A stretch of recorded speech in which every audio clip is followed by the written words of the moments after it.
Welcome to Truth and Justice with Vivian King. I am your host, Vivian King, where we try to seek the truth about the criminal justice system and teach you something each week and invite you to call in. The number will be reflected on the screen all night at 713-807-1794. Tonight in the studio, I have a lawyer by the name of Temple Ramming, and he will be giving his opinion about the topic tonight, his legal opinion about the topic tonight. And then I have Jane Doe. This topic tonight is Jane Doe is on probation for a sex offense. So we're going to explore the world of sex offender probation. You can ask your questions about it. We can deal with your fears, your biases, your prejudices, or just your education about the system. And I'll share little stories that I've experienced in the criminal justice system. A lot of times a lawyer will have to go to trial because most people do not want to register as sex offenders. There are people on probation, and it's a very complicated, difficult type of probation, and I want the Houston public and the Harris County public to understand it. So let's go straight in and ask Jane Doe to tell her, she's going to tell you just a little bit about the offense, and then we're going to get into the actual conditions of probation so that you know more about it and be educated in the public. Okay, so Jane, tell us about a little bit about what happened. Okay. Well, I was a teacher. I was a high school teacher. I taught sophomores at an inner city school. It was a very difficult environment, and it was my 4th year of teaching. I was growing more and more despondent and depressed, really, with the educational system, the discipline problems in the classroom, and just the ultimate realization that I wasn't making a difference in these kids' life. I wasn't able to teach. And when I realized that really did send me into a depression. And when I was in this low place, the student in question, he came to my room after school one day, and after talking a bit, he got a little flirtatious. He came on to me with a kiss at first, and I'll just say that I made, a very bad decision at the time and did not respond appropriately. He went a little bit further as far as undressing himself, but within about a minute of that, a principal walked into the room, and that was the end of that. He took the kid out of the room and got his statement immediately. Nobody ever took a statement from me till this day. I was sent home and called that night by the principal, told to turn myself into police. And I got a lawyer the next day, and they informed me that the incident was on a Thursday, and the following Monday that I would be arrested, and so that I turned myself in and was arrested. Tell me a little bit about the student. Now, describe the student in terms of height and weight. He was a varsity football player and a defensive player, and he was built as such. He was about a 200-pound, 6-foot-tall student. Okay, 6 feet tall, 200 pounds varsity player that actually came on to you. How did you find the criminal justice system? Did you get arrested and make bond, or were you able to make a no arrest bond? And that's a bond where you don't get arrested, you post a bond, and then you're free without going to jail first. That's essentially what I did. I mean, I think I spent 15 minutes in a holding tank just because there was some lag in the paperwork.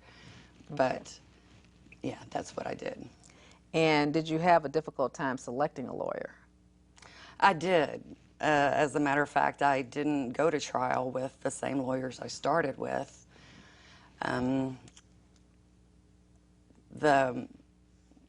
It's just really hard to know. I mean, when you've got no experience in the legal system, it's just very hard to know where to go. People are giving you advice such as a woman attorney would look better for you in this particular case.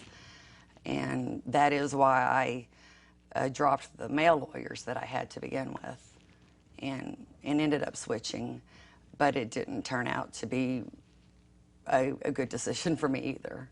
Now, let's talk about when you were on bond. I know it took 13 months before you went to trial. So for 13 months, you were on bond, you were reporting to court every 2 or 3 weeks until you got a trial date.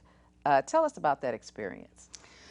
Well, it was quite frightening.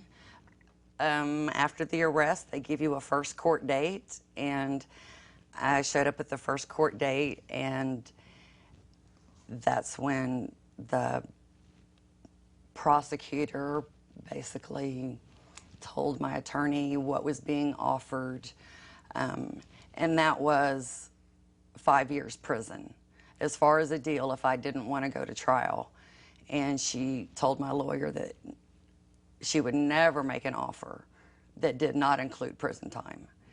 So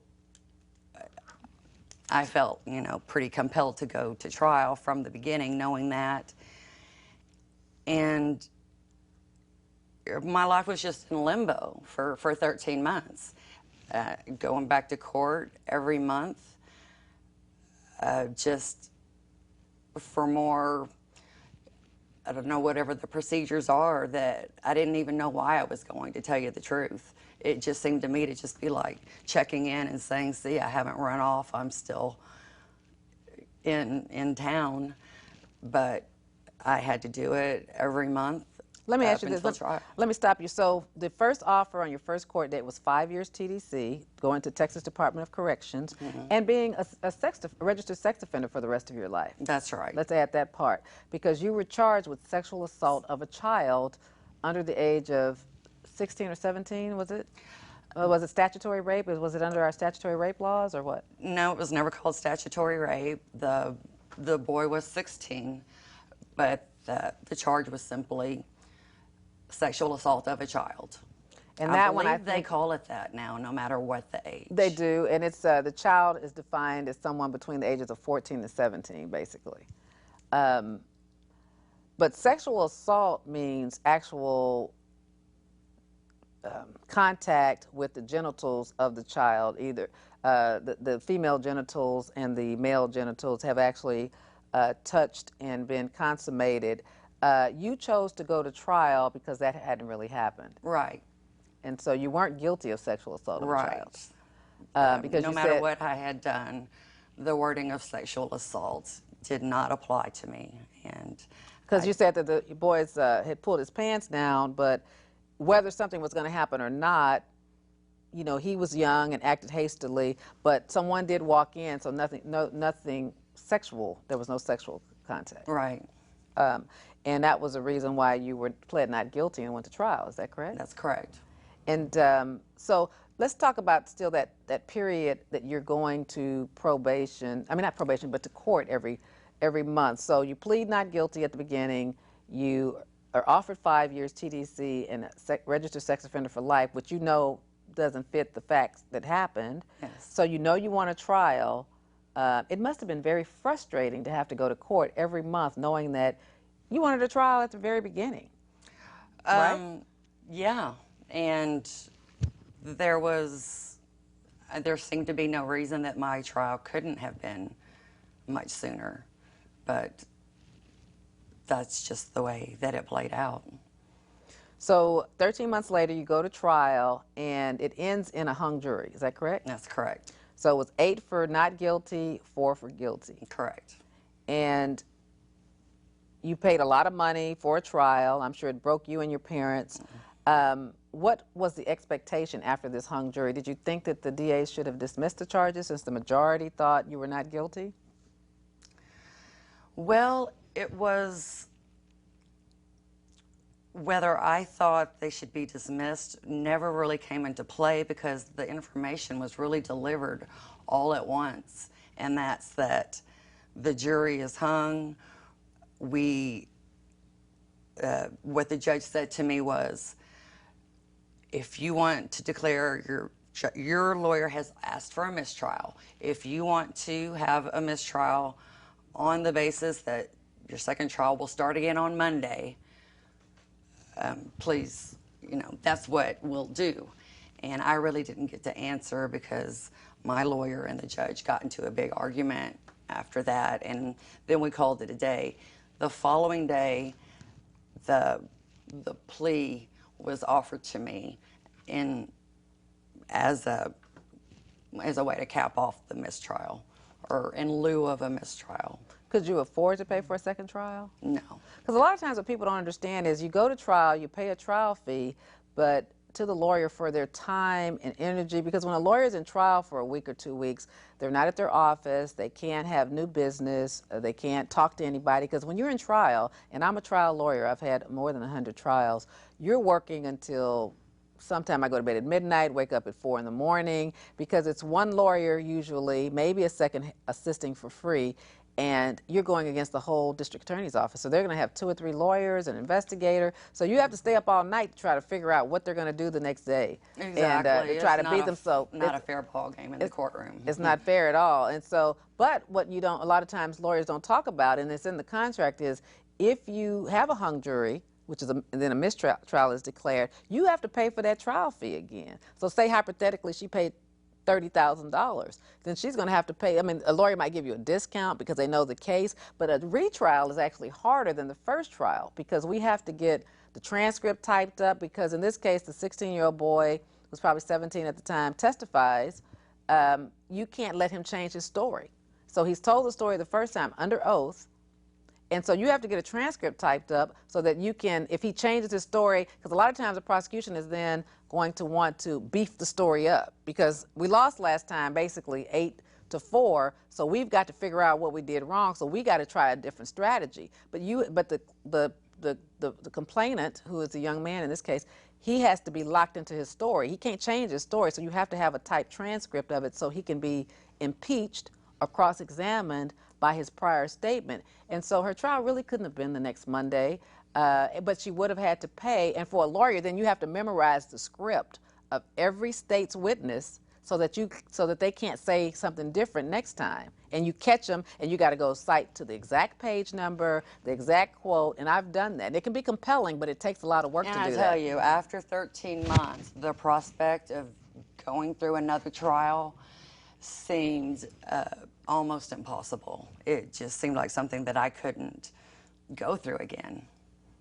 What was the deal that they offered you? 10 years deferred adjudication, probation, and I pled guilty to the lesser charge of inappropriate relationship with a student. And that's not a sex offender crime? It's not a registerable crime. Okay. But aside from having to register, all of my conditions in probation is exactly the same. Okay. Well, before we get into the conditions of probation, I want to get Temple Ramming to give his opinion on the process that she discussed. Do you have an opinion on, I want to say anything about the process? Well, the process as to the probation process as to the trial. The actual trial. Well, as to the actual trial, I mean, they managed to convince 8 jurors to actually follow the law. Right. And at the end of the day, who's to say that the 8 wouldn't have persuaded the 4? Exactly. If only being given enough time to deliberate properly.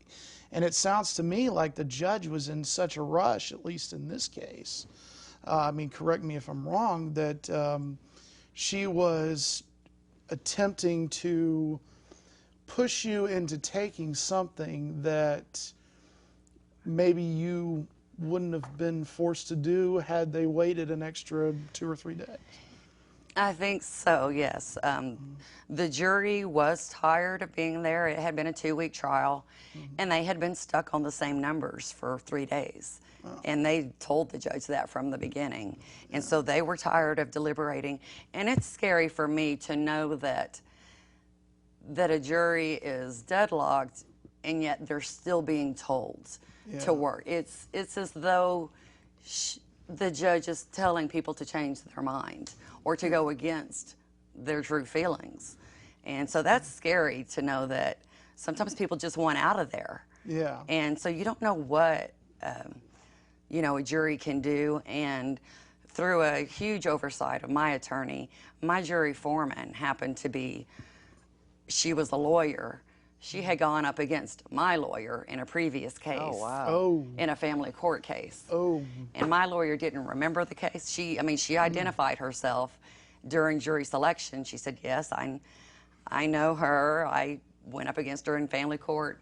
And my lawyer said, well, I don't remember the case. And I was thinking, well, she ended up being my foreman. And Wow, that sounds prejudicial. Because what do you think about that? she was that's- not only one of the guilty votes, but she was, from what I heard, very much a convincing factor to the other 3 guilty votes. Well, yeah, I mean, just the sheer weight of being a lawyer, upon those other jurors. Right. And having that bad opinion of your lawyer from family court. I mean, the tragedy. if they fought in family court, they didn't like each other. Right. Because family court is more vicious sometimes than criminal Right. court. Yeah, And my lawyer, she's got a tough edge. She's someone that if you went up against her, there's chances that she offended you. Right. So I couldn't believe it when suddenly there was my jury and she was my foreman. So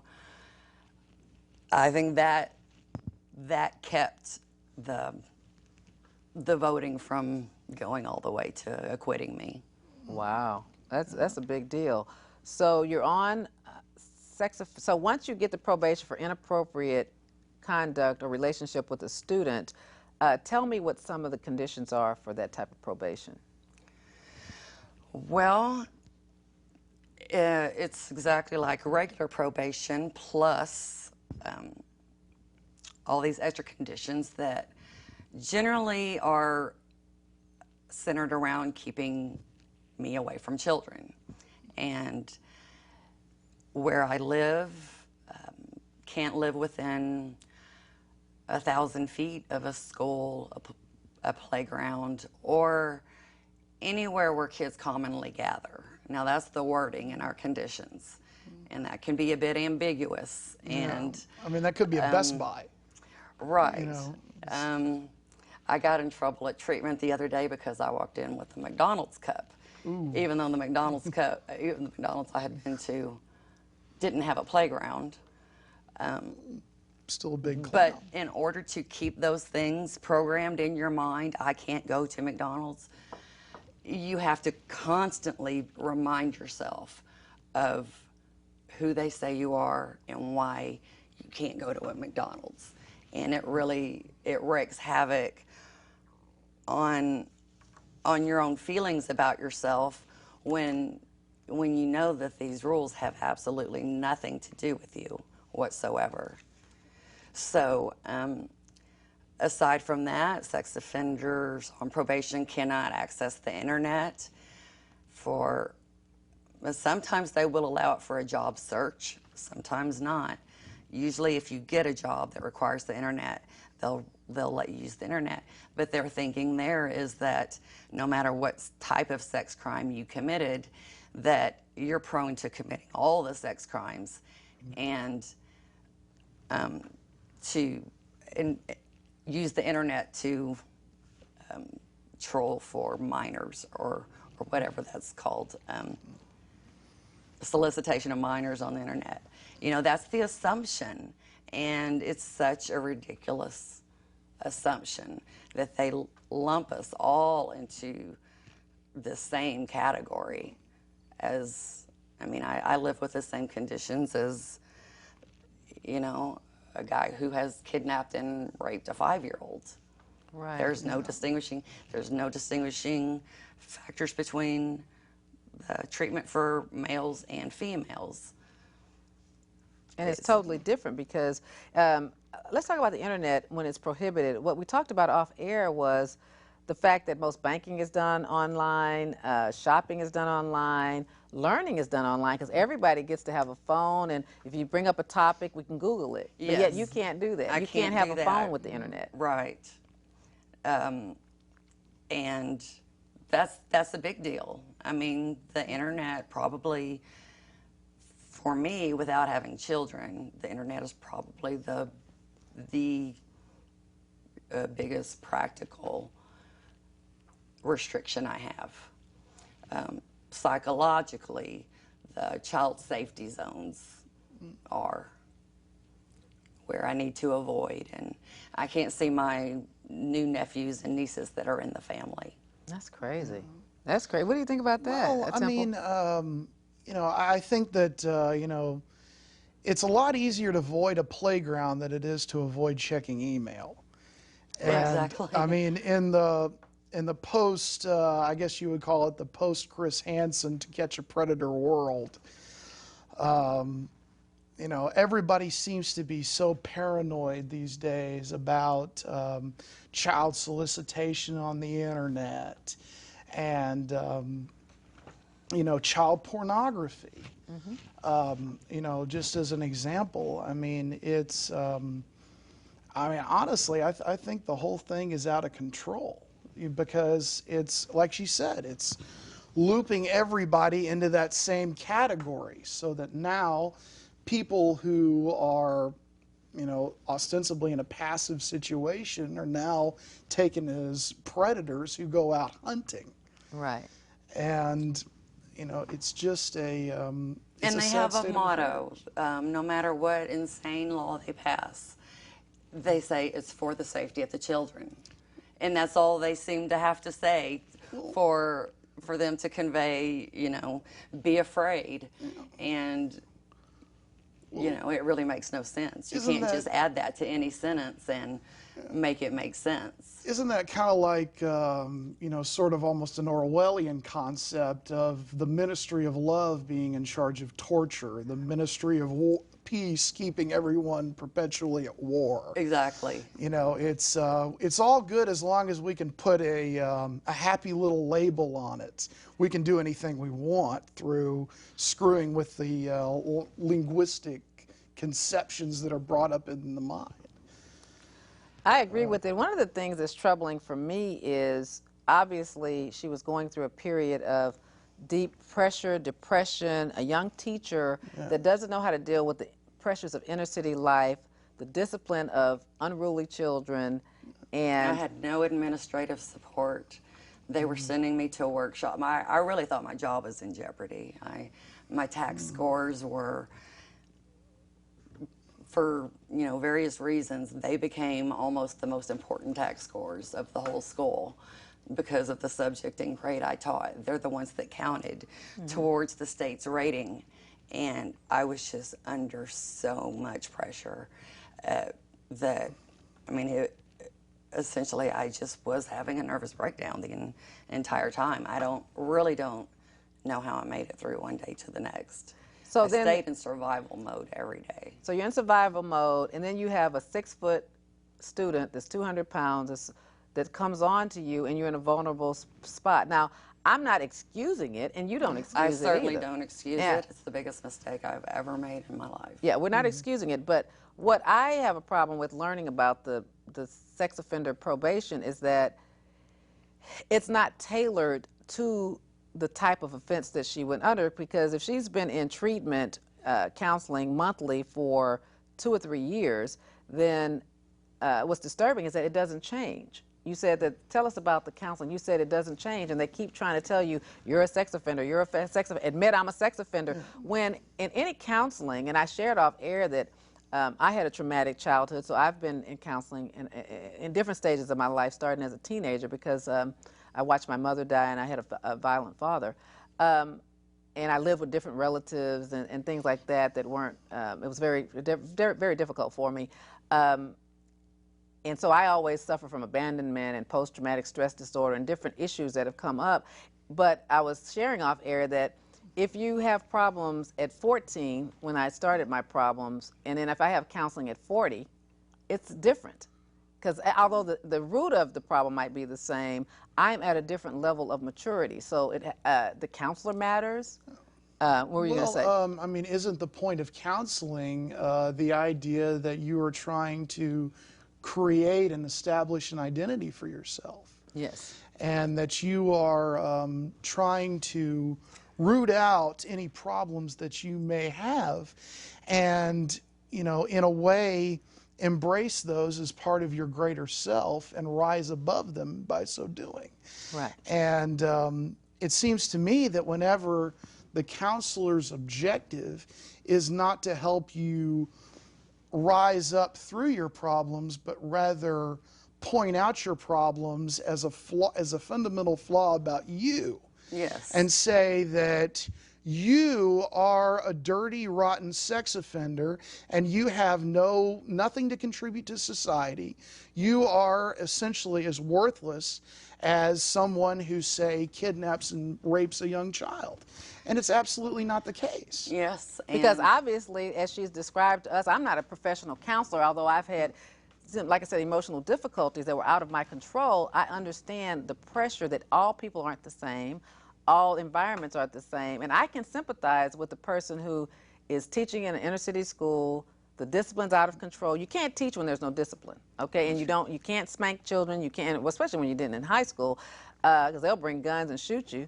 And then you have children that are looking grown coming on to teachers. Now, like I said, it's not right, but you can see how when a person is vulnerable, you'll date the wrong man. You'll experiment with drugs or alcohol. I mean, that's the way we are. Exactly. That's the way. Those are examples of things a person might do when they're depressed, when they're falling apart, or as a form Right. of self-destruction. Yeah. But what the law says is, because all the people who are caught with sex offenses are found to have been under a great deal of stress at a time. This is not their everyday happy life. I want to go. It destroys their minors. logical thinking. So they reverse the process and say that this type of sexual offender is regressed. They're not compulsive. They don't have urges towards children. But if they succumb to stress, then they're likely to offend a child. So we're going to go on ahead and put them under as one much thing. stress as possible in Right, this probationary exactly. system, and thereby perpetuate the problem. Yeah, I am subjected to all of the conditions that would exacerbate the urges of a compulsive person.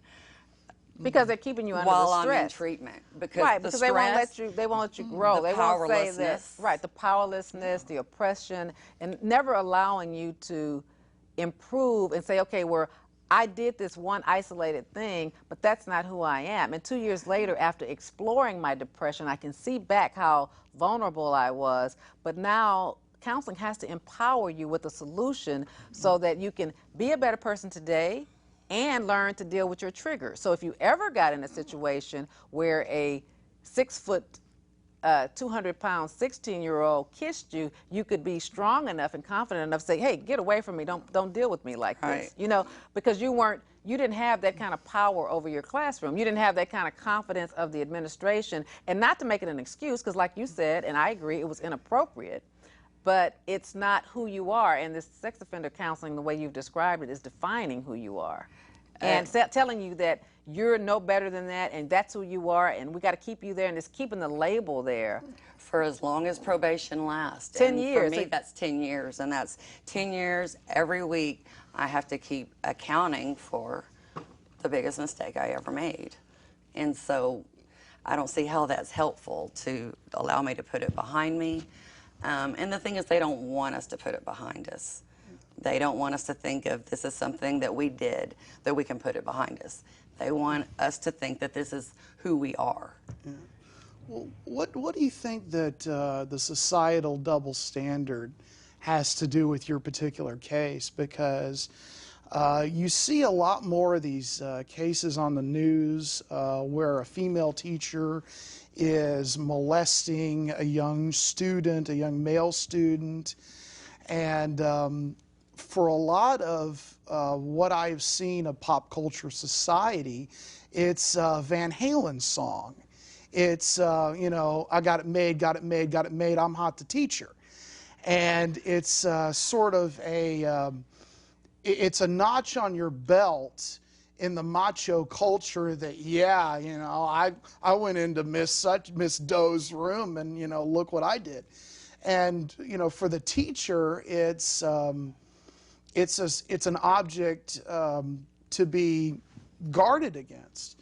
But whenever you are under stress and your defenses are down, then you find yourself being put in a vulnerable position where you are sitting back and passively accepting these advances, as some sort of boost to your already troubled self-esteem. I mean, is that at all in the ballpark? Did it make sense?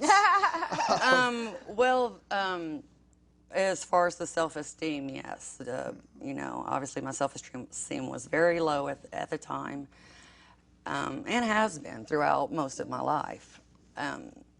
All the women in my group have traumas in their childhood, and at the time of their offenses, they had husbands who were beating them in abusive relationships, and I don't know what the draw is, but I know that the person, the minor that they wound up having offending, is someone who was just around, the best friend of their son, or but they're not people they went looking on the streets for. Yeah. Sex offenders do not look for strangers, and that's probably the biggest misconception that needlessly scares the public, is that we're predators. Even the word predator is misused with us. So with the women, have you heard of any in your group that you would consider a predator? Or was it just always depression, a low time, and an opportunity with somebody? Well, there are four of us are teachers. So I think that the situations were similar, that they were just at a crisis point. And the boys were big there's boys. no one. Keep it. In my last group, I'm in a new treatment group. The last one was very abusive. Tell us about the abuse of the treatment facility. She will, if a person brings up, I'm having trouble with my mom, she calls, I call her and she's all suspicious of me. The counselor would say, well, wait a minute, look at who you are. You're someone who manipulates and has lied to her your whole life. And she's saying this based on a crime she committed 5 years ago. And here this girl is trying to talk about today. And trying to seek help from the counselor. Trying to seek help. For how to cope with a situation with her mother. And instead of getting the help, we get attacked. No matter what a person brought up in there, it would come back to being their fault. Give us another attack example.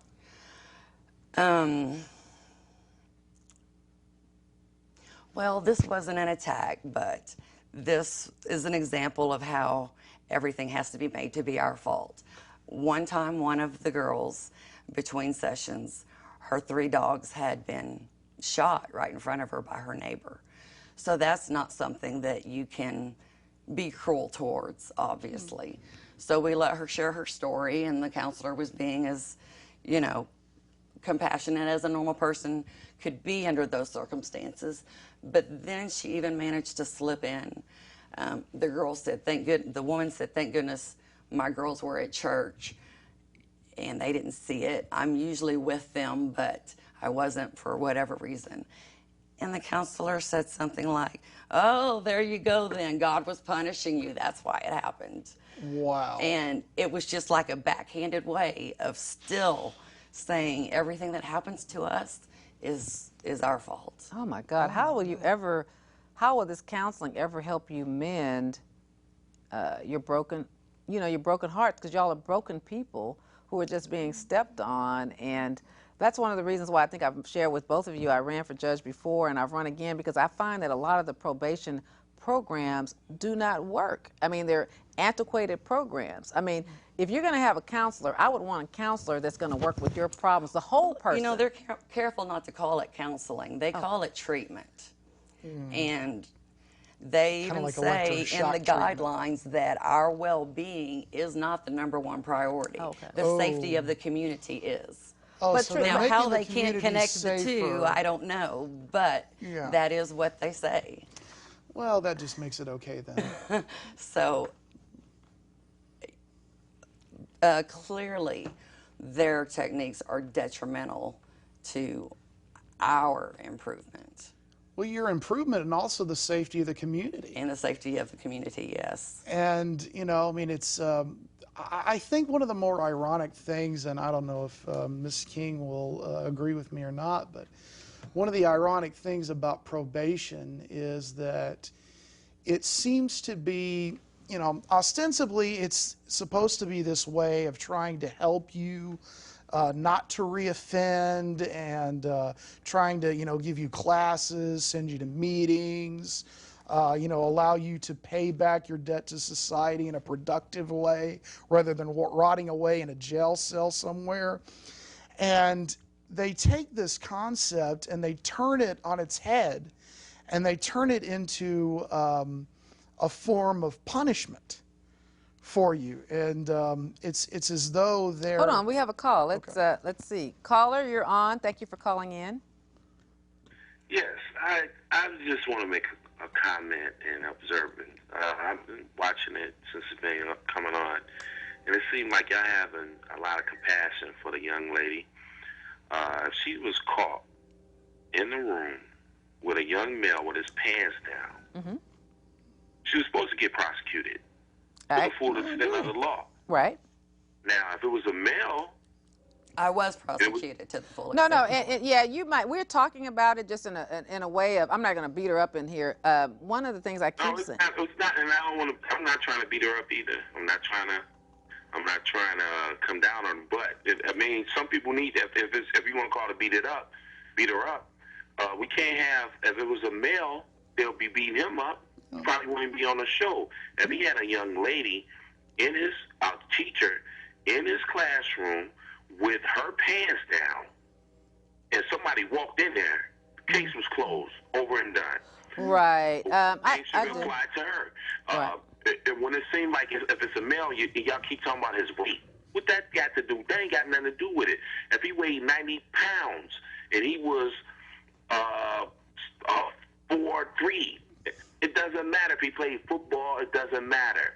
He was still mentally a kid. Right. Well, I don't really believe in him being as a kid, but still. Yeah. No, inappropriate. I understand your point now, but one of the things I want to ask you, Colin, thank you for calling in and giving us that point of view. I do agree that men and women teachers should be treated the same. She is on probation, but don't you think that the probation ought to be at least trying to help her grow? I mean, you know what I mean? We're kind of like just kind of exposing. Maybe she should have did some jail time for what she did. If it would have been a male, he would have got some jail. Well, not really. It depended if it was her first offense or not. But, And also remember that she was over-prosecuted. She was prosecuted for sexual contact of genitals, but there was no genital contact. So she ended up taking probation for inappropriate relation, because it was inappropriate to have a kiss, and inappropriate relationship. And you being a lawyer, and, if you're running for judge, I might even vote for you next time if you run. But what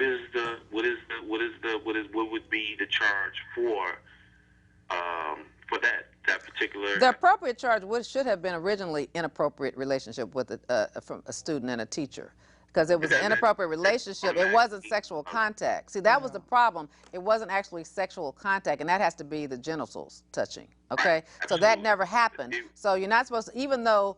And so the more appropriate thing is inappropriate relations, which is what she ended up pleading guilty to. But remember, if you got to see the beginning of the show, they wouldn't offer her probation on inappropriate relationship with a student. They offered her 5 years prison for sexual contact of the male genitals to the female genitals, but that never actually happened. Do you understand? And so that's why the jury was hung 8 for not guilty, 4 for guilty.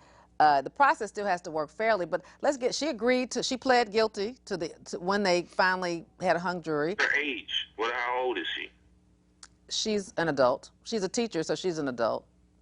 Because there's so much of a backlash, her identity is being, say like if the judge of the court sees it or her counselor sees it, this might be a violation of her probation and she goes to prison. But if she's done everything society's asked her to do for the last 4 years, is it worth us spending $30,000 a year for it when she was depressed? I mean, Absolutely. For her being inappropriate with a minor. Her going to, we trust teachers to have our children. If it was a girl, yes. If it's a male, the same thing. In that content, you know, in school, getting caught by the principal, whoever she got caught by, absolutely. Now, I can't have pity for her. If it was a male, nobody would have pity. If it was a little girl with her pants down, her breast out or something, and her naked, I agree. It wouldn't be the same. But since he's 200 pounds, what they got to do with anything? 50 pounds, it doesn't matter. Okay, we got we got your point. And thank you for calling and giving us a different point of view. This is a free speech show, and we want every point of view. We knew this would be a dangerous topic tonight, so that's fine. You know, shortly after my arrest, when, you know, I was reading the message boards, that was a very hot topic with people, that they're very determined to not see women get off easier than men in this subject. And they're so afraid that we are getting off easier. Right. I mean, I don't... You know, I guess the point, keep that in front. I guess the thing that I want to be clear about is that crime is crime, and we want to protect all children. So I'm with you on that, caller. But the other part is there are different degrees of what a person does and different reasons. You know, the person who is the most dangerous to society, I'm not saying it's not all dangerous, is the person that just actually goes out and steals and abducts a child that's 6 years old, that has no choice, and forces them. There is something different when a male or a female, even if it's a female student, comes on to a teacher. Not that it's right, it's wrong. Because the teacher's supposed to be grown enough to say, get back, whether it's a male or female. I was going to say, in that example, he shouldn't be so sure that it's not the female that was coming on to the teacher, too. Right. Hold on just a second. Caller, you're on. Yes, my name is T.I. I was calling. I do understand the purpose of the probation. I do understand the purposes, some of the requirements, but when they are no longer serving their purpose or they're no longer effective, they're just a drain on society, and it depletes us of the resources that we need in order to punish or watch those that really need to be watched.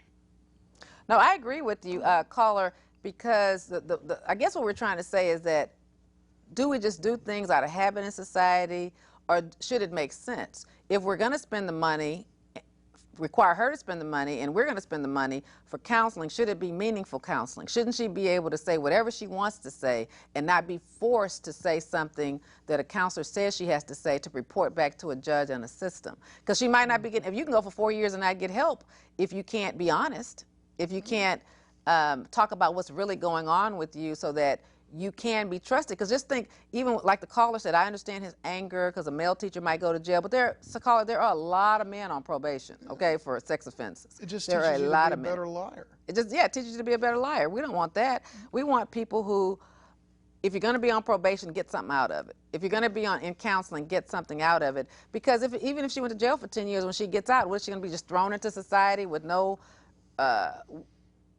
not know how to deal with the triggers of vulnerability? I mean, I think she knows now if a kid comes on to you, it's not okay to kiss him. It's not, even if he drops his underwear and, you know, throws it out at you, you're not supposed to respond to that. We have no lesson on boundaries.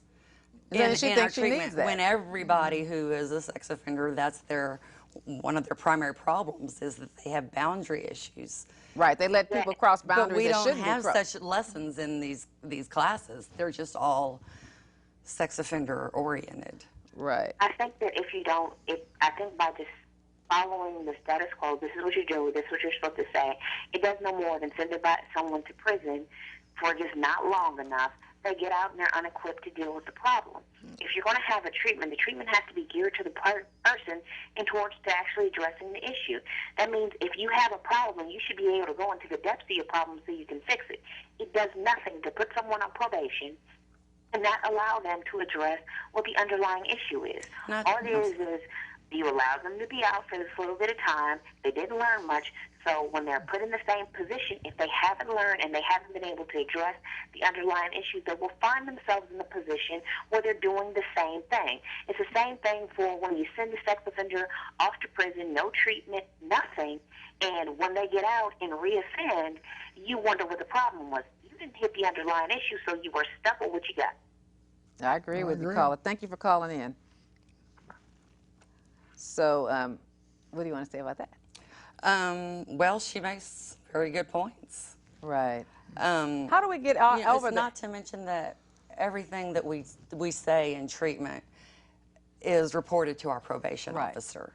So, you know, there's no confidentiality. There's no sense of trust that really is necessary for a person to heal in therapy. Right. You need to be able to say honestly that I had these thoughts, you know, and how can I, so that the other people in the class and the teacher can say, well, maybe we should read this book, or maybe you should try this exercise, or maybe, you know, you could, like you said about boundaries, if you're having a thought of a child, you should be able to say it honestly so that they can say, well, next time, think this way, or this is what you should do immediately to avoid it. Hold on, let me take one more call. Caller, you're on. Thanks for calling. Thank you. What's your comment? Good evening. I was watching your program. Yes, ma'am. And my comment is, well, first of all, I would just like to state that the gentleman who called in, the first caller, that's a really good example of why our laws as pertaining to sex offenders are so screwed up. And the second comment that I would like to make is I think one of the main problems with the treatment is that the people attending the treatment are so beaten down and so threatened that no one will complain. Because filing a complaint literally means that more than likely you will be revoked. And there are probably over 100 small reasons why they can revoke you. Yes. So I think it's a shame that these people are just stuck in programs that are not helping at all. And if they say anything, they know what's going to happen. I think it's a shame. I don't think these people are getting the help and the support that they need to do what we as citizens would like for them to do, and that's to become productive members of society. Yeah, it's very interesting that you said that we don't talk about that there are problems when we go into treatment, and that was such the situation at my first treatment place, is that everybody would go in talking like everything was fine. Nobody ever cried. It was just, if ever we were upset about something or complained about anything, it always reverted back to, you're complaining because you don't think you deserve your punishment, which means you're in denial about your crime. Everything goes back to you being in denial. Yeah. And that's the first thing that... It's God punishing you. Right. That's the first thing they clear up when you're in, is all stages of denial. Like telling my story the way it happened is considered denial by them. They want me to say I was the aggressor. They want me to say I forced the situation. Yeah, you certainly allowed it, but you didn't force it, and you definitely should be able to tell the truth, especially once you plead guilty to something. It's not like you're saying, you're never saying I wasn't guilty of inappropriate relationship. You didn't say that tonight. I didn't realize how much of a hot topic it was between men and women until that man called in. I appreciate you calling in. Usually it's women who are upset that way, though. Yeah. Oh, I'm sure there are a lot of women that are upset. And like I said, we're trying to tell the truth about the criminal justice system. So we still in society have to live with that. 1 in 5 or 1 in 3, as some people say, are affected by the criminal justice system. So everybody can't go to jail, you know, and when they do get out, they still have to live in society. So shouldn't we try to, in a probationary period, try to help a person, or do we want them to feel like they're in jail even though they're not in jail? I don't know. Maybe caller, maybe that's what we should do. But I would rather, if we're going to pay for counseling, make it work. Do you want to have, ma'am? One thing that I, you know, as far as the complaining, what I basically meant was, if there is a particular treatment provider who is very abusive, There are no checks and balances. Oh, exactly. If the person in the class, in the treatment program, wants to complain, voice a complaint, that's where the problem comes in. Exactly. So I Because think she has a lot literally of the power. treatment providers understand that no one's going to voice a complaint against them.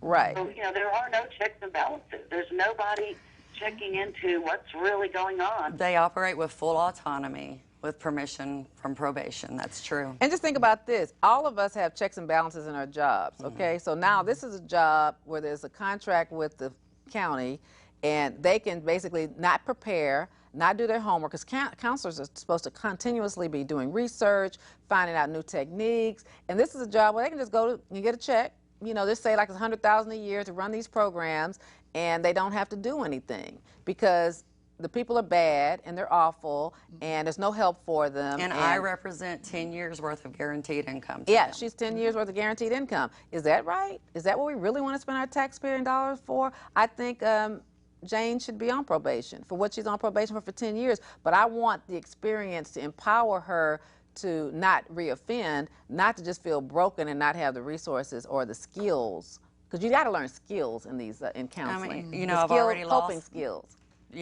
My license, and So she can't- yeah, she can't vocationally, teach. people on probation are out of luck, pretty much. Right. People don't Thank you, hire. caller. We're going to try to take one more call. So what do you think?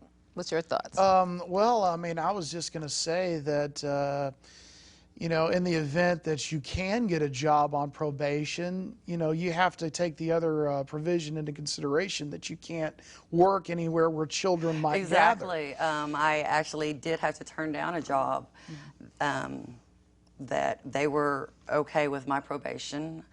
However, a certain aspect of the job involved some fundraising for children's toys, and so I couldn't take the job. Right. Let's take this call. Caller, you're on. Thanks for calling. Yes. Hello? Hello? Yes, sir. Come on. First time caller. Thank you. This subject, to take for like 48 hours straight to, it's a deep subject, but I have empathy towards her because it's impossible for her be on probation. There are kids everywhere. Exactly. Okay? And, just for that alone, the kids are everywhere. And her probation officer said, "Oh, well, you went to the mall, and we saw you." It's ridiculous. It's definitely way overboard on this.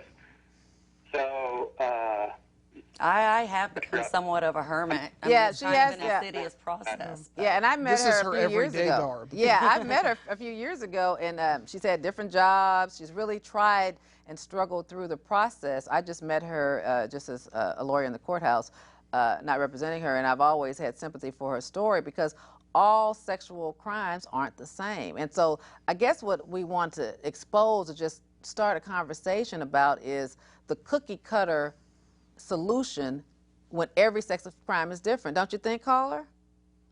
yes, ma'am. Did you hear the other man call in and say that he was kind of mad and saying that she should be punished and go to jail, but Kind of cut you off here. There's people out there that have 3 or 4 felonies. Exactly. And on probation for a little while. They go to the prison, revolving door, and there it is. And in other words, if someone robbed the bank and they were on probation, but they're off, they've done the time and so forth. Well, it's so strict. It is. It is very strict. I'll just let you go with this thought because I haven't seen the complete show. But in this country, which is a young country, this sex crimes is just like overboard because, like in the Norwegian countries, the age consent is 14, and UK is 16, and so forth. But what I hear here, it's just going way overboard. Yeah, ours is over 17. Because you can be prosecuted as an adult at 17, and so it's 17. So if you're under, when you say sexual assault of a crime, it says on the paperwork 14 to 17, but yet a 17-year-old is an adult for prosecution as an adult. So it's kind of complicated. Even the Puritans like married when off I was at 12. 17, I was in the military.